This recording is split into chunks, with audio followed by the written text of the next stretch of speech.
They had me spread out on that long wooden table for hours while a dozen drunk guys took turns on me, hitting me across the face and chest whenever I cried, pouring cold water on me when I passed out just so they could keep going. My name is Julia Rossi. I'm 29 now, and I was in that life for about 3 years. Back then, before any of this happened, I was just trying to keep my head above water in Naples. I'd moved there from our tiny village in Calabria when I was 19, and it felt like a whole different world. Every morning, I'd wake up super early in this tiny studio apartment I shared with 2 other girls. The place smelled like damp walls and cheap coffee, but it was mine, you know? I'd make myself a quick espresso, pull my hair back, and head out to the hotels. I worked as a cleaner. Yeah, I was scrubbing bathrooms and changing sheets in those mid-level tourist hotels near the station. It wasn't glamorous, but I was good at it. I moved fast, kept my head down, and the supervisors liked me because I didn't complain. Some days I'd finish a shift and my back would be killing me, but I'd still walk the long way home just to look at the shops. I loved staring at the windows of the nice boutiques, imagining myself behind the counter one day, helping customers pick out clothes, smiling, wearing something pretty instead of the ugly uniform I had on. I grew up pretty rough. My mom died when I was little, so my nonna raised me mostly. She was really religious, always praying, always telling me the world was full of sin. After she passed, it was just me and my dad. He wasn't easy. But I tried not to think about all that too much when I was in Naples. I told myself I was building something new. There was this one teacher back in school, Miss Elena, who really saw me. She'd lend me books and tell me I had a good mind. I still think about her sometimes. She made me believe I could get out. That's why I was saving every euro I could. I wanted to take hairdressing courses. Nothing crazy, just a normal job where I could stand on my feet, talk to people, make them feel good. I dreamed about moving up north one day, maybe to Milan or Florence, where nobody knew my last name or my family's mess. Just a simple life, you know? A little apartment with plants on the windowsill, weekends off, maybe even a boyfriend who treated me right. Weekends I'd sometimes walk down by the sea if the weather was nice. I'd sit there with a cheap gelato and watch the families, the couples laughing. I remember feeling this quiet hope, like maybe if I kept working hard enough, I could have that too. I wasn't partying or anything. I kept to myself mostly. A couple of the girls at work would invite me out, but I usually said no. I was too focused on saving. I had this little notebook where I wrote down how much I made and what I spent. Every extra shift I took, every tip I got, it all went into that future jar. Of course, things weren't perfect. My dad would call sometimes, his voice already thick from drinking, asking for money.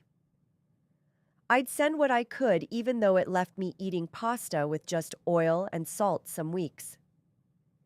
There were nights I'd lie in bed, staring at the ceiling, feeling this weight on my chest, wondering if I'd ever really escape the feeling that I was cursed somehow. Like maybe my nonna was right about everything. But I pushed those thoughts away. I was young. I was strong. I believed if I just kept going, kept my head down, and worked, I could outrun all of it. I even had a little crush on this guy who worked at the cafe near one of the hotels. He had kind eyes and always remembered I liked my coffee with a little extra sugar.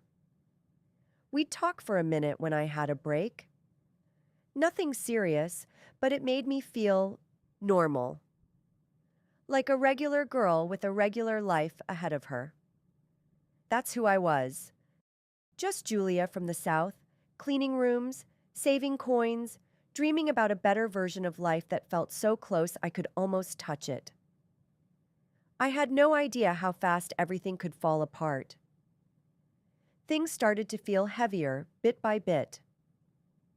At first, it was just little stuff. One of the hotels cut my hours because tourist season slowed down. I remember coming home that Friday with less money in my envelope than usual and just sitting on my bed, staring at the wall. I told myself it was temporary. I'd pick up extra cleaning jobs on the side, maybe. Then my dad's calls got more frequent. He sounded worse every time. He'd ramble about bad harvests, about owing people money for business stuff he never explained. I'd send him what I could, but it started eating into my savings for the hairdressing courses. That little notebook I kept? The numbers stopped growing. Some weeks they went backwards. I'd lie awake at night doing math in my head, trying to figure out how to stretch everything. Work got harder too. The guests were messier, or maybe I was just more tired. I'd finish a double shift and my hands would be raw from all the chemicals. My back hurt constantly. One of the girls I worked with quit, so the rest of us had to cover. I started skipping meals to save money. Coffee for breakfast, maybe some bread at night. I told myself I was being disciplined. The loneliness crept in more than I expected. That guy from the cafe stopped being around as much. I heard he got a girlfriend. It was stupid, but it stung. I'd walk home after work and see couples or groups of friends laughing, and I'd feel this ache like I was watching life from the outside. I tried calling my old teacher once, but she had moved away and the number didn't work anymore. That hit me harder than I thought it would. Then came the bigger cracks. My landlord raised the rent. Not by a lot, but enough that it hurt. I started getting behind on bills. The electricity in the apartment got shut off for a day because I was late. I had to eat cold food and shower at work. I felt so ashamed going in early just to use the staff bathroom. My dad showed up in Naples one weekend, looking older and thinner than I remembered. He cried in my tiny kitchen, telling me the men he owed money to weren't patient anymore. He kept saying it was his fault, that he was trying to provide, that things got out of control with the black market stuff he'd been doing for years. I didn't even know the full extent until then. He mentioned the local families, the kind of people you don't mess with in the South. I felt this cold fear settle in my stomach, but I still thought I could fix it somehow. I gave him almost everything I had saved. After he left, I sat on the floor and just shook for a while. The hope I used to carry around started feeling thinner. I was exhausted all the time. I'd catch myself staring off during shifts, forgetting what I was supposed to clean. My body hurt. My mind felt foggy. I started wondering if all my big dreams were just stupid girl fantasies. Maybe this was it. Maybe I'd be cleaning rooms forever while my dad drowned in his mess and I slowly sank with him. I still went to the sea sometimes on my day off, but now I didn't feel hopeful.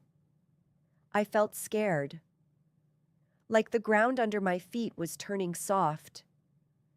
I didn't know how much longer I could keep holding everything together. The worst part was how it all came to a head on a random Tuesday. I got home from a long shift, feet throbbing, and my dad was waiting outside my building with two other men. They weren't yelling or anything. They were calm, which somehow made it scarier.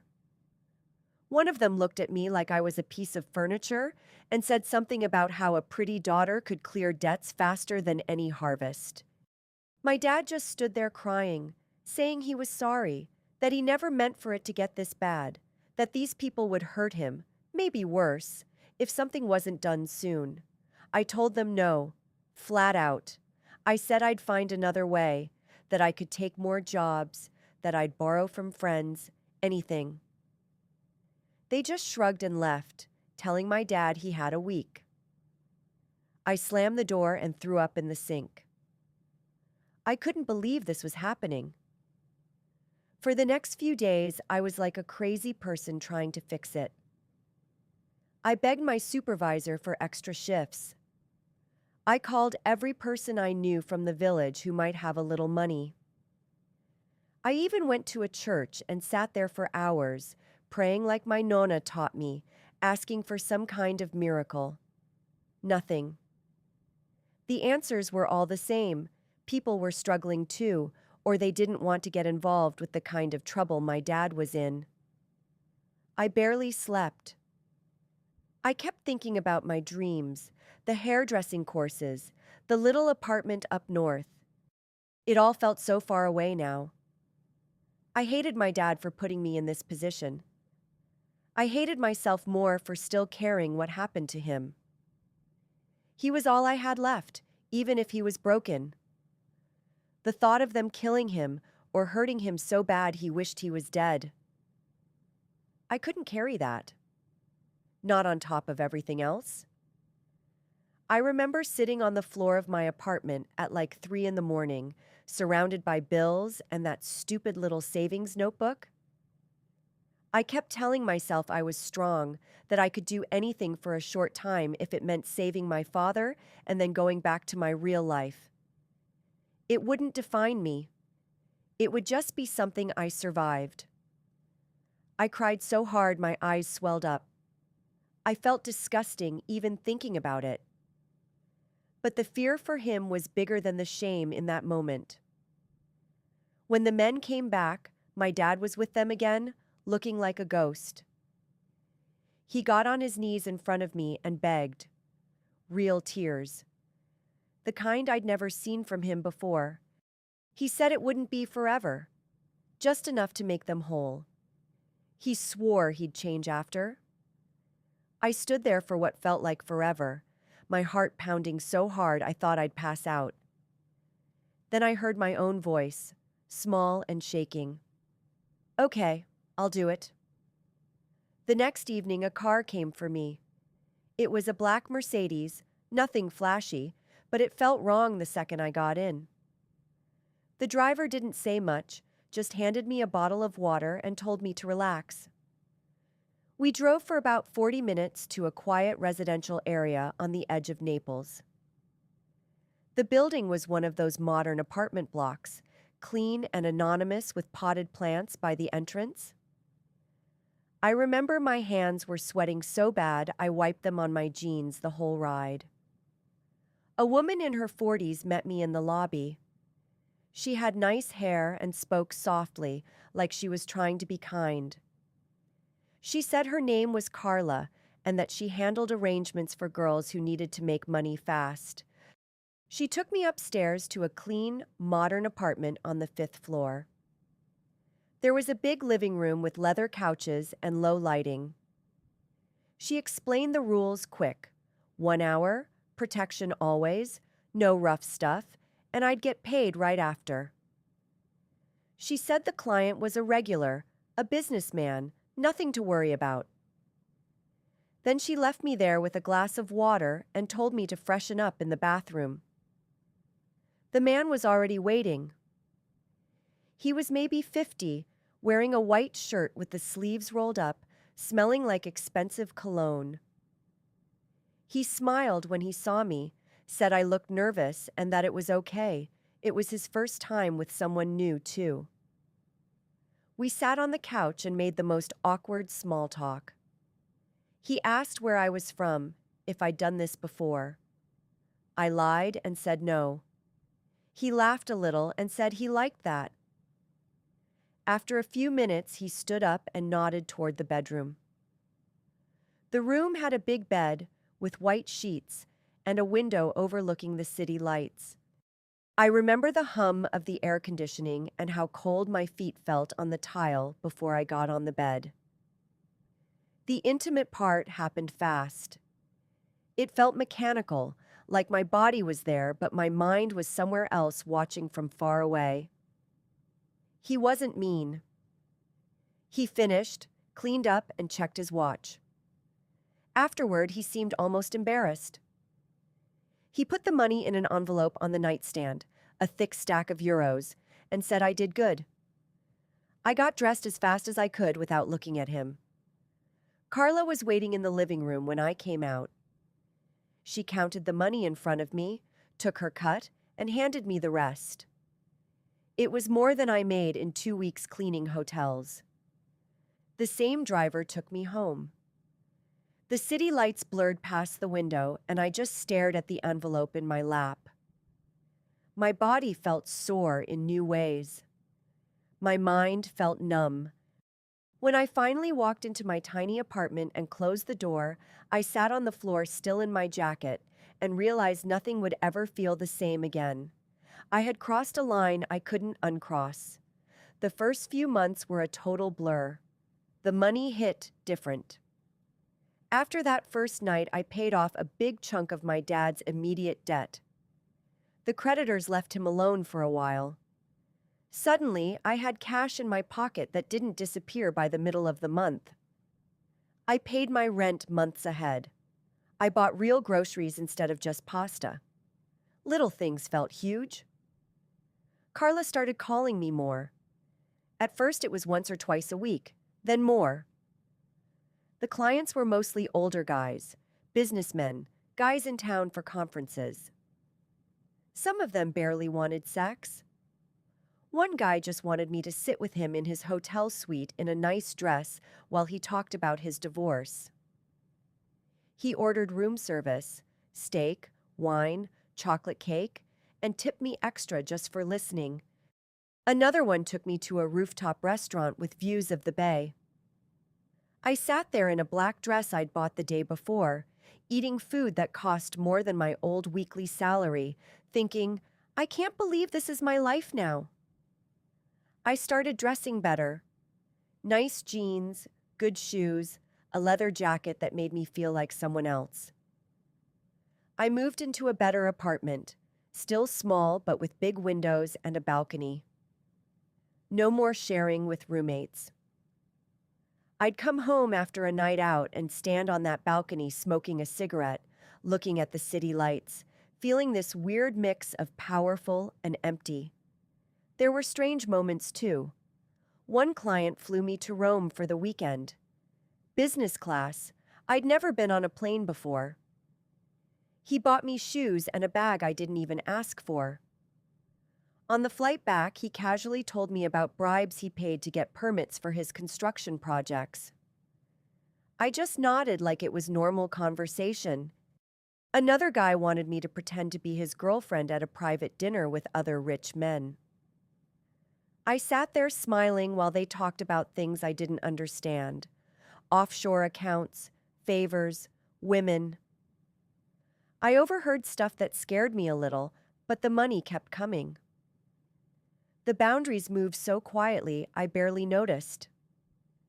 Staying overnight became normal. Certain things I said I'd never do became just this once. I learned how to smile through discomfort. I learned how to separate myself from what was happening in those rooms. The lie I told myself got stronger. I'm strong. This doesn't touch my soul. I'm just passing through. My old life faded fast. I quit the cleaning job completely. The girls I used to work with stopped texting back after a while. I didn't blame them. What was I supposed to say? I started sleeping during the day and living at night. Weekends blurred together. There were moments of real excitement, getting my hair done in a fancy salon, eating at places with real tablecloths, feeling like I belonged for a second. But every now and then something would hit me, like the time a client fell asleep right after, and I lay there staring at the ceiling of a 5-star hotel room, listening to him snore, wondering what my nonna would think if she could see me. Or the night I counted out almost 10,000 euros on my kitchen table and felt absolutely nothing. By the end of that first year, it wasn't 2 separate lives anymore. This had become my life. The hotels, the money, the secrets, the nice clothes, the loneliness. It all felt normal. Too normal. It didn't happen all at once. That's the part people don't get. It was months of small shifts that added up until I didn't recognize my own life. At first, I still tried to keep some normal things. I'd call my dad once a week, tell him I got a job in hospitality. He never asked too many questions. I sent him money, and he sounded relieved. But I started missing family stuff back in the village. Christmas came, and I told him I had to work. I spent that night in a hotel with a guy who wanted me to wear a Santa hat. It was ridiculous, but I laughed along because that's what you do. Clients changed over time. Some were still polite, like the older engineer who just wanted company and talked about his garden back home. Others pushed little by little. One regular started wanting me to stay longer than we agreed. Another got jealous if I mentioned other bookings. I learned to read their moods in the first 30 seconds. The tone of voice, how they looked at me, whether they offered a drink or not. I got really good at pretending. Smiling when I didn't feel like it. Remembering fake names and fake stories about being a student or a waitress. The nights and days flipped completely. I'd sleep until 3 or 4 in the afternoon, then get ready. My apartment stayed dark with the curtains pulled. I deleted messages every single night before I went to bed. I had 3 different phones at one point. I carried cash everywhere because you never knew. I started checking hotel room exits without even thinking about it, where the stairs were, how fast I could leave if something felt off. There were nights that messed with my head in quiet ways. One guy in a big suite wanted me to role play like I was his daughter's friend. He kept calling me by her name. I felt sick the whole time, but I needed the money. Another time, I went to a party with 3 other girls and some businessmen. Nothing too crazy happened, but the way they talked about us when they thought we couldn't hear, like we were furniture. I drank more than I should have just to get through it. I lost touch with almost everyone. The few friends I had from the cleaning days stopped reaching out. I made new friends in this world, but those relationships were shallow. We'd meet for coffee sometimes and compare horror stories like it was normal office gossip. I started making excuses for things I used to think were unacceptable. When a client got too rough or said something degrading, I'd tell myself it wasn't that bad. I'd had worse. At least he paid. The luxury stopped feeling special. The nice restaurants, the gifts, the views from penthouse suites, it all blurred together. I remember sitting in a beautiful hotel in Sorrento watching the sunset, drinking champagne, and feeling absolutely nothing. Just tired. I forgot what day of the week it was half the time. My body started hurting in new ways. My mind felt foggy even when I wasn't working. Then the bookings got riskier. Carla started sending me to bigger groups. "Just be charming," she'd say. One night they took me to a big villa by the sea for a bachelor party. The guys were regular men, 25 to 40, loud, already drunk when I got there.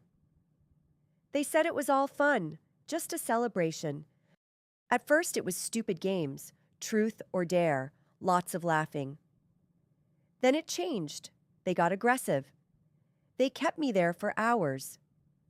They passed me around, held me down on the big dining table, took turns while I cried. When I passed out, they poured cold water on me and kept going. They slapped me when I tried to pull away. It felt like it would never end. In the morning, they were done with me. They left me on the beach like trash. An old fisherman found me there, half-dressed and barely conscious. He drove me to the hospital without asking too many questions. I sat in that waiting room shaking, covered in bruises, and realized how far I had fallen. The girl who once dreamed about working in a boutique was gone. This life had eaten her. Even after that, I went back. Not right away, but after a few weeks. The money was still there. The fear of going back to nothing was bigger than the fear of what could happen again. I had accepted it. This was my normal now. Carla called me on a Thursday and said it was a good booking. A bachelor party at a villa near the coast. 10 or 12 guys, all regular working guys who had pooled their money together for a special night. She said they were chill, a little rowdy, but harmless. I'd done parties before. I told myself it would be fine. I needed the money anyway. My dad had called again the week before. The driver dropped me off around 9. The villa was beautiful, right by the water, with big glass doors opening to the terrace. Music was playing, lights were low, and the guys were already drinking heavily. They were loud but friendly at first. A few of them cheered when I walked in.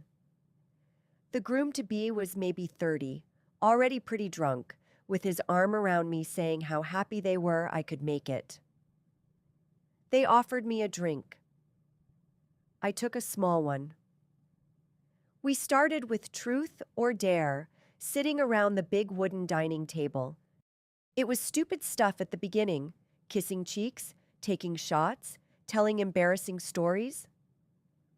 I laughed along, trying to keep the energy light. But I noticed how much they were drinking. The jokes got meaner. The dares got more physical. One guy dared me to sit on the groom's lap. Another wanted a kiss. I started feeling that twist in my stomach, the one that says something's off. I texted Carla that things were getting a little wild, but she just replied to keep them happy. The atmosphere changed fast. Someone turned the music louder. They started pulling me toward the table. At first I thought it was still part of the game. Then hands were holding me down. The laughing stopped being fun. I told them to slow down. Nobody listened. What started as 1 or 2 guys quickly became all of them. They took turns. They got rough. When I cried, they slapped me across the face and told me to stop being dramatic. When I tried to pull away, they held me tighter. I lost consciousness a couple times from the pain and the fear. Each time they poured cold water on me from the bottles on the table and kept going. Hours blurred together. I stopped fighting at some point. I just waited for it to end. By morning, they were passed out or gone. They dragged me out and left me on the rocky beach below the villa like I was nothing. The sun was coming up. I could hear the waves. I lay there for I don't know how long, unable to move properly. An old fisherman walking the shore found me. He was maybe 70, wrinkled face, smelled like the sea. He didn't ask questions. He just put his jacket over me, helped me to his little truck, and drove me straight to the hospital. I remember the smell of fish and gasoline in his cab, and how gentle his voice was when he said everything would be okay. I sat in the emergency room in borrowed clothes, covered in bruises, waiting for tests. The nurse was kind, but I couldn't look her in the eyes. In that moment, every lie I'd told myself fell apart. I couldn't do this anymore. Not one more night. Not one more client. Something inside me had finally broken for good. Leaving wasn't one big moment. I tried 3 different times before it stuck. The first time I lasted 4 days. I was so scared of being broke again that I answered Carla's call and went back. The second time, someone from that world found my new number and left messages that made my stomach drop. Threats mixed with promises. I changed my number, moved to a different neighborhood, and still jumped at every knock on the door for months. The practical stuff was brutal. I had almost no savings after hospital bills and time off. I started with the only thing I knew, cleaning jobs again, but my body was different now. My hands shook sometimes. I'd have panic attacks in the middle of a shift, remembering certain rooms, certain smells. Nights were the worst. The nightmares came every time I closed my eyes. I'd wake up sweating, checking the locks, feeling hands that weren't there. I found a tiny room above a bakery in the historic center of Naples. The owner, an older woman named Rosa, took pity on me when I asked for work. At first, I just helped clean and organize. Later, she taught me how to bake. Simple things: bread, sfogliatelle, pastiera. The rhythm of kneading dough, the smell of yeast and sugar, it gave me something to hold on to. I'd work from 5 in the morning until early afternoon, then go home to my 2 cats, Luna and Nero. They don't care who I used to be. They just want food and a warm lap. Therapy started a year after I left. I found a counselor through a women's support group. At first, I barely spoke. I'd sit there picking at my nails, ashamed to say any of it out loud. Little by little, I started talking. About my dad. About the villa. About how I still sometimes miss the money and the way it made problems disappear fast. The shame is still there. Some days it's quieter. Some days it feels as heavy as ever. My dad and I talk sometimes, but it's careful and distant. He knows what happened. He cries on the phone and says he's sorry, but I can't forgive him. Not yet. Maybe never. He gave me away like I was something he could trade. That fact sits between us every time we speak. I still live alone. I date sometimes, but it never lasts long. I get scared when people get too close. Trust is hard. Normal life feels strange. I forget that people can want to spend time with me without expecting something in return. I still check exits in restaurants. I still delete my messages out of habit. But I'm here. I wake up early, I bake bread that people line up for, I come home to my cats, and I try to be gentle with myself on the bad days. I go to therapy. I walk by the sea sometimes and don't feel afraid. I was born in ruins, and all my life I tried to rebuild myself, but every time I got destroyed again. Now I'm building anyway, piece by piece, even if some cracks will always show. That's the only story I have left.